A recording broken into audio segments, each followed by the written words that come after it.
algumas memórias da infância que ficam gravadas na gente de um jeito que parece que o tempo não apaga, não é verdade? E uma das minhas mais vívidas envolve o meu avô.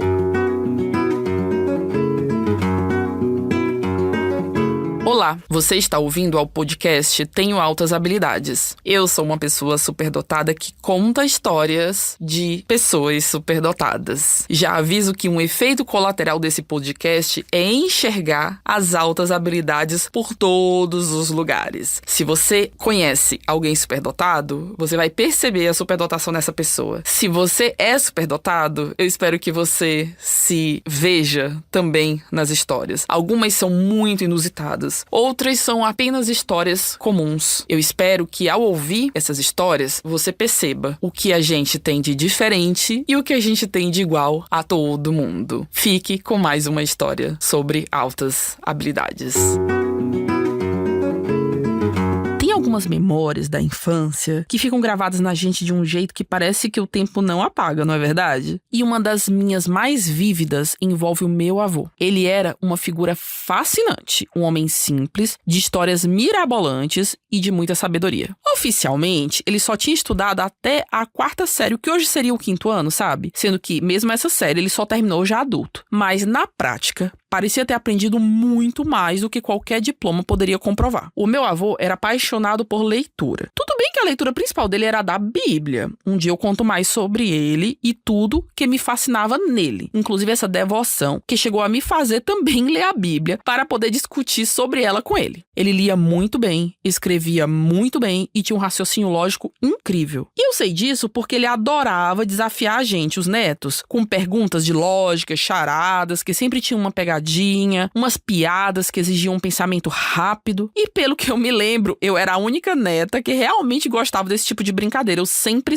pedia mais. Junto a esse jeito dele, a casa dele tinha algo que me fascinava. Uma biblioteca. E na minha cabeça de criança, era uma biblioteca gigantesca. Talvez hoje, se eu voltasse no tempo e a visse com os olhos de adulta, visse que era menor do que eu imaginava. Mas na época, aqueles livros todos pareciam infinitos. Ele tinha de tudo ali. Livros dos mais variados assuntos. Eu nunca perguntei exatamente como ele conseguiu juntar tantos livros. Ele dizia que não precisava ler todos, que aquilo não era para ele. Ele mantinha aquela coleção para que os filhos e os netos pudessem ler.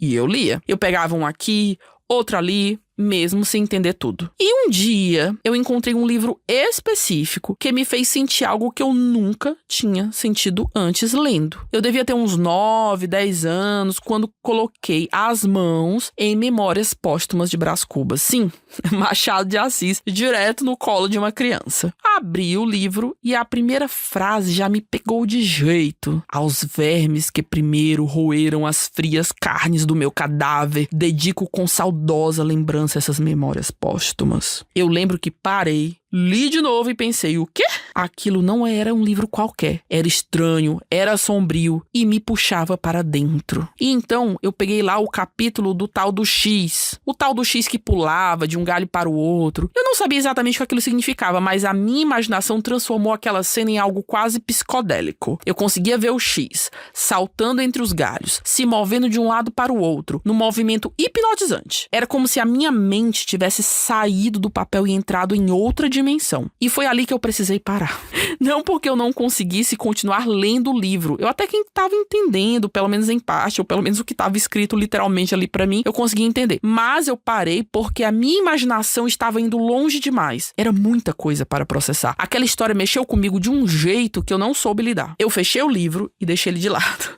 Só fui retomar anos depois, quando virou leitura obrigatória na escola. E foi interessante reler e perceber como, com um pouquinho mais de maturidade, eu conseguia ir além da primeira impressão. E desde então voltei a ler ele várias vezes. Li na adolescência, li quando fui prestar vestibular, li na faculdade, no mestrado, li depois de me tornar mãe, e toda vez é uma experiência diferente. Cada leitura traz uma nova reflexão. E aquela primeira sensação, aquela de criança que viu um X saltando entre os galhos e ficou meio zonza com aquilo tudo, essa nunca mudou. Hoje, quando eu releio, Já não piro tanto quanto quando eu era criança, mas eu ainda me encanto. É um livro que me prende, que me desafia, que me provoca. E, de certa forma, sempre me lembra do meu avô, da sua biblioteca imensa e daquela ideia linda de que os livros estavam ali não para ele, mas para quem quisesse se aventurar neles. E eu me aventurei. E sigo me aventurando.